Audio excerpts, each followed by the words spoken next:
Manipuri Story Collection Channel asigi maikei dagi mayam pumnamakpo amuka handa taram okjari. Ngasi mayam pumnamakidamagta anawa wari ama puduna lakjari. Wari se bukho thabiragpi Nika Chingakham. Jose wari se pathokjarak lagi mayam punna taminarsi.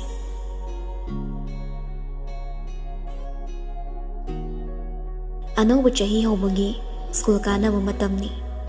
Sanathoi hobi class yaunaba changai oza su leiramle. Sanathoina May I come in, sir? Ojaduna Yes, come in. Kayino thengna lai de. Sorry, sir. Hayeng dagi dine thengna lakpa yaroi ko. Ngasi di ahan boy banina fare chango. Nangi fam yengro. Sanathoi tumina changaklaga magi fam yenglei. Aduga maning oirapna nupi ahong phamni dugi manakta changsilaga phami. Tonna Kaino nangna fam gya bra. Mi lebra kaina so amathangdana. Hekta fam lai sibu kaino. Sanathoi do phogoli. Sorry. Hairam laga hagolaga chatke tawi. Thoibina As to nang sidiba. Hairanga Sanathoi don silei. Yani adum phamo mana fagi tawini. Sanathoi amo tamna fam tharai. Ojaduna Ngasi di han manina intro toro maning dagi horo girls room dagi. Sanathoi na Aigi ming Sanathoi nambol dagi. Thoibina Aigi ming thoibi ukrul dagi. Tonna Aigi ming ton kwa kethel lagi. Rosni na Ai ming ni Rosni lilong dagi. Mathang noi kiduna class sum hokre break ki matamni. Tonna Vai lampang ta phamusira noi tanbra. Rosni na Tandira thu se ai akhoi da su sitamni masakhangan ge mana section e da takre. Tonna Noi da hai se twin lo. Rosni na Mane Makhoi mari ma wari sa saduna lampak ta phami. Tonna Thoibe nang sa ukrul dai ne haro. Mane Tonna Ukrul se maitei su tamba. Tanida Ado barana karba to midi yam lei kidorange. Kisatong dida Ado din nang trap lo. Mandrama Hairo chakhalanu. Thoibina Mane ai trap ni tangkhul ni ai. Noigi sa aigi mingsida thajadrira ba. Sanathoi do ngakna nangbo aduga nangdi lolsop da khoidina aduga kaigi thoibi kaurima. Aikoi sa thoibi kauba yade haiba lebra. Aidi anga waringi nagi hostel adum leri adu simpal da aduga igi mingside aikoi apa na nushina thonbi bani. Apagi mama aigi na bokto maitei ni hai aduna maitei lawena yam sawi ni hai yam thina satobi ni hai apa poklaba tongda abokto mapam tret khibanangi adum halakidri hai adugi apa na jadi maitei gi mingthon gani khena baso amat leite hai na thonbi bani. Aduga igi di aikhoi boki mapam do aduda so adum leri ke samthong moirangi tho erakta. Rosni na Vai yam nushi nangi wari se ado nang di pikni ngai dagi maitei mrak talai ra mani na maitei gi maramda phasana khanglam dau mali. Thoibina Kharadi khangi aduga idi hayeng wai maitei nupa da yung pa doi ni. Tonna nakhoi yal sini yagadro. Thoibina Kari gi yada ne aina haiba apadi loine yai ado noi kanam so hostel lai roidro. Rosnina Ai lai doi ni aidi yum lapani na nungti yum dagi lakpa do ngamloi. Thoibina As nungai da kam kana lak toino ngasi la oyarandi. Thoibina lak doi ni horen suti tharak pada ima hoina poche loi puramani. Thoibi harauna Aduneba ai su tom talai ba talle ba ado noi ni lai roidro.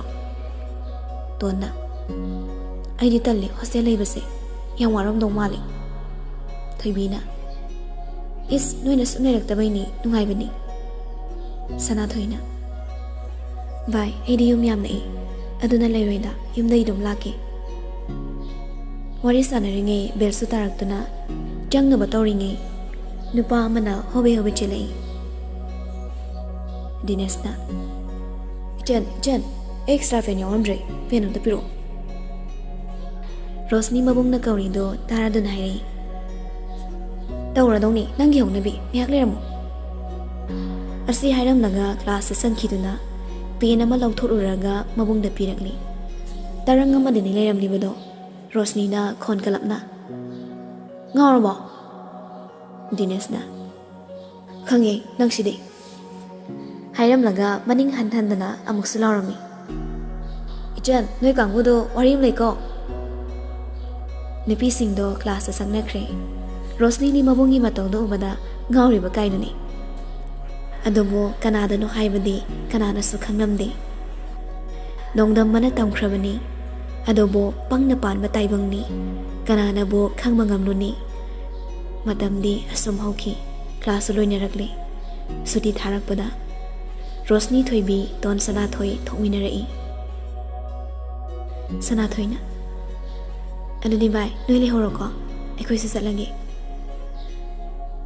Sanatoiga Tonga Chatcre Rosniga, Toibi Wigana, Mama Lakla Brahiduna, Yingli Hori. Rosni Mama Hingairaga, Leramli. Reziana Ibima, Maso still a lady wrong. Toimina Oh Mama, lady ni, Aso Reziana Pare, Adunina Coine, Pasan Lamina Roko. Toimina Hoi Mama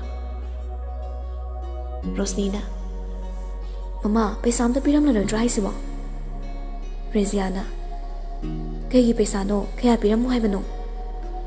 Listen any Piramo Yamandro the dear Yam de Keso, doing a solak sola oil. Sese, listening only, Namung the Sukra Bibi. Ado de kway lagi ko. Mama hoy chat krabada makoy anima. Haraw na pot chasing do pusin na chang minarai. Warden na. Nangi mingda kari ko ba? Rosni na. Miss Rosni ko eh. Room number 1 da chango. Ado ga nangi beto ing 0 ro. Makoy ani punda room number 1 na changi. Toy bingi beto da famtay. Mafi marol hongdok laga tungda. Toibina Tam Nairi. Bye, Nangasidawina Tumlagira. I queen is Subet Hanganaba. Aidi Yaida, Kesukaidi, Andunda Aduda Kedaraba, Asidata Lehera, Aduerangana, Athokpam Ying Sukaidi. Bet Hangamana, Nongagan Kanmani, Nanga Palm Tradi, Athokpam Ying say. Aduina Tiabai, I queen it Tumada, Manning Olagatungali. Aduda nang nahinga roja kan mewani. Maning wala kay dorangi. Ay so wala lore kay no. Bye, ay di kay sumda kan midena. Ikaw masel gi marakta, kena bas am talayte. Nang na Muslim ni ay na chat ni. Aduga sanatoy gatuan nga na may tay ni. Ikaw marigi idi machum to oira moy draw. Aduga idi isorse am tagal ni. Jat so amat tatinan na ba. Ikaw maribo marup oy na taynan base. Rosni mabuk ni nusia dona kapi. Aduga. Bye. Nang nabuk ay sungkan radi. Ay sukian ta kandida. Adubun anggi pukjel chawan ta tause. Uraga ay puk ni nusi. Nang boy gi marup oy na fangjabase. Ay se kya lalay magpakrabano. Makoy ni konsilagang hangkat minay.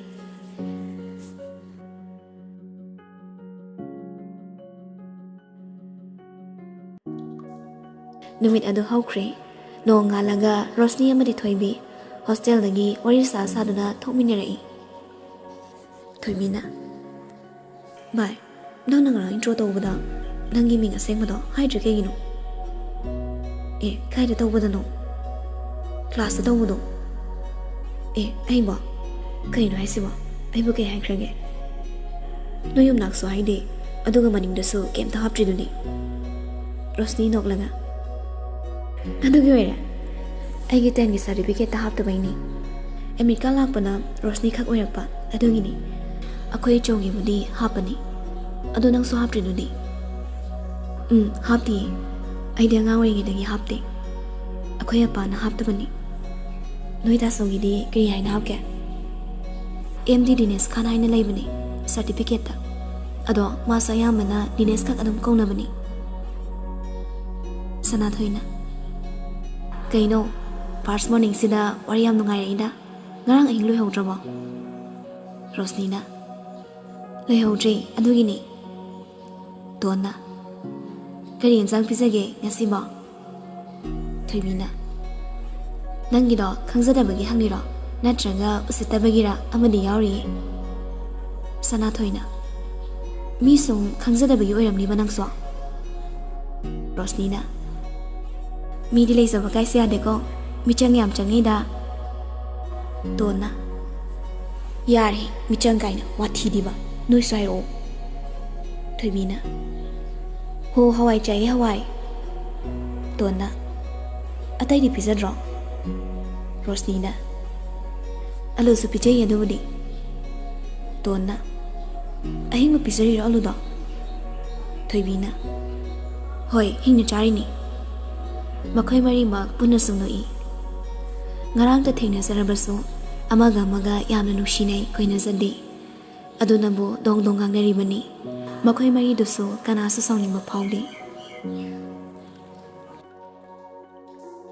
oza sanglaga class mathang to bahona khre break ki matamni aduna moisu lampak ta phamnu se haiduna thorai sakta chuda khena blaite amana sutade amana suwate sam changba chapmane wangba su chapmane makhoi mari bo mada nupa mana ningthemna wow karino akoi school se bo hanak ti twins ka tangar bo Rabina asingba kaino torisi bo ado makhoi mari na twins orende operation tarom no male bo ningthemna ado nang na kesu ubi haide ko aina khali siga nang na khali nuga yam ti kenare Rabina nang na khali dunu ke ningthemna makhoi mari lakna bada palem panthaudo fajana di waram ni moi mari na noklingi da nupi mari na lakpaga mapachani ningthemna sana thoi ne mari se twins lo tonna au mani nangona hangbro tonna chama nei akhoi di twins na Rabina adom am sulai bro tonna ahoy ningthemna sana thoi kamaina twins oramino nan khaidi udina hana kai tonge sana thoina America da tami nupi mari do nogam tan chakri tonna bai noi ga moi ga khangna bro khangai school asigi wante ngaktani aidi sida class 1 nei tami aduna loine khangnei moi su picnic ni tamlabani Rosni na aduna ni ne yam khangna hangai haide thoibina aduni yam sagat na rom dong mali aidi nupi nupa puna tamlaktabani na haina debo moina samai tawbase hostel so nupi ngak tale pagi tonna kesung khalono moina kai dodoi noi khoina thoibina kai budi toroni hange moi mya phamni da nupa ma changai Dines na ichan amda thoro Rosni na kedorange noina manabi singsa amta khangna gedana Rosni na o nangna khangna ge haranga aina gi manabi singsa noina to da purakadra khangna ba pamri na asida maya phamni sala ai change tonna hero no kai de hero no akhoi chongni noiga sakhangna jage haini napi singdu so puna wari sanari Dines ma manaba khara puraga lai moigi manakta phamtharai Rosni na bai akhoi chongni khangno twins ni ngarang haibado Dines ngakna nang kai haiba Rosni na aigi bong jagana bamle masu sida tamini haiba angang nang honu ko Tonna Mui ni winaga orisa na lay thokre Dines na Hi, I mean Dines Adugo mana male Ganthoi Kalambo Rosnina Mana thoibi Mana sana thoi Mana ton Aduga ina Rosni Thoibi de ainga hostel la punna lay Dines na Daw diba bil su takre Ado nga sigidi aikoy klasa ngagi Nusisang ko Nupasing do lenggo naraga changkri Nupi marin do so Puna nupasing do imay kay yeng laga lehawi Tona Karino ngak nadri ba sanatoy Sanatoy na Nadri Rosni na Kay mo Thoibi na Kay sunati na Tona Pao yam na pauna kibagi wani ne Thoibi na Hoi, adumai hairasune kisum kaidi Sana thoina Aikoi marise pukna wa thi than boi doradna Oza sasangak laga class hori Oza na biology do kana takli Aduga thoibi na sana thoina wari sarwa hori Sana thoi kinom talai bira kiro Kaili ro haino Tona Kari topic no Matai de family ba Rosni di Moi hum na wari sanari budo kesu taram di Thoibi na Ngari le biru Tona Ngari gi wari do biology class to pusan isina kaya Thoibi na Practical na yaudui ni Ozana Kaya no, noi manip sari wari do bo Lepom ta Ay na ise Girls Tarbens ki noi marini Rosni di kesu kangzada mana Sir, aikoi wari sana di Oy da mangang lepo hari lepo Akoy mari sa lepi Class ki maya mang duda ikay ba na suloy ri Mamay do lugtarang galay Sana thoy na Sorry sir Kari ki sorry Sorry na gayar Ay ko siya na malaki Kumari fang man ni Hay tragala mapanda Osado na question hangi Ado makoy mari mag loy ni kumi Osado na pamali Handa ka wari sara din ya Principal gi office sa hale khong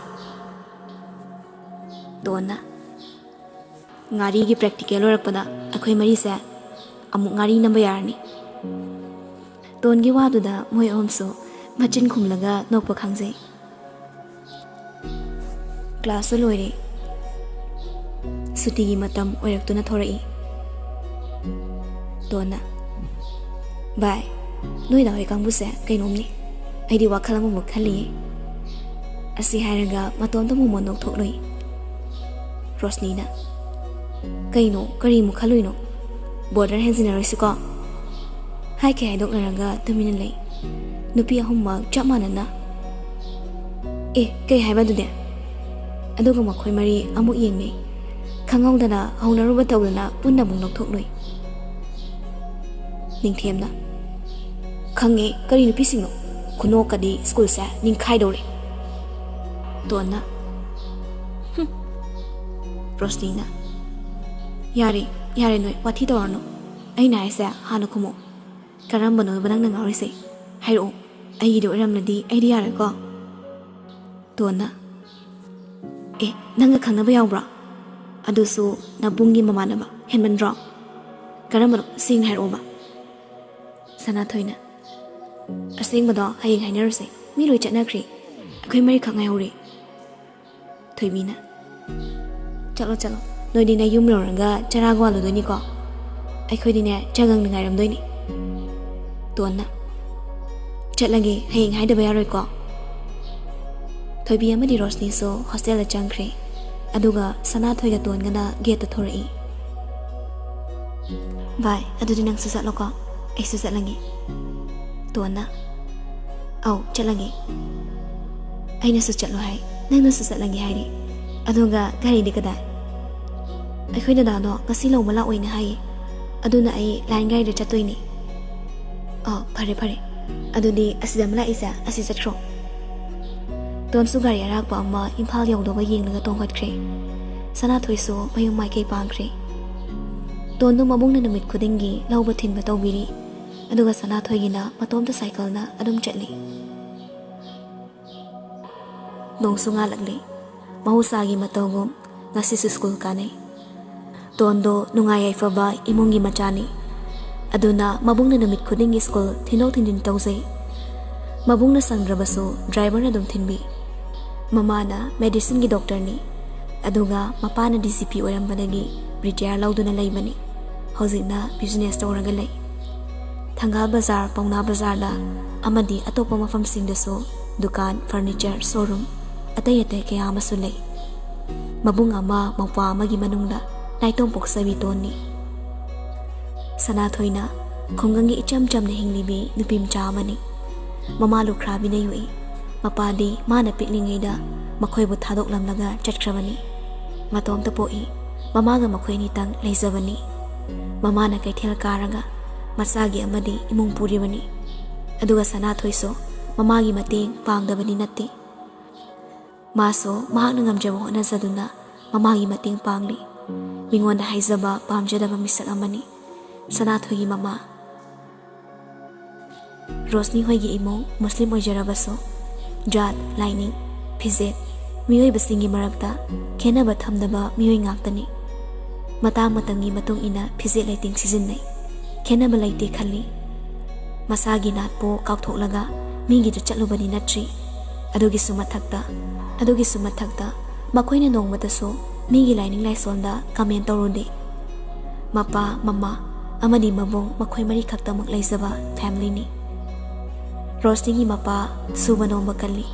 Mapa mama na kairak thabagi chatnabi lairakpa family ni. Mapa mama na thambirami haiduna nongmataso lehna laithokte.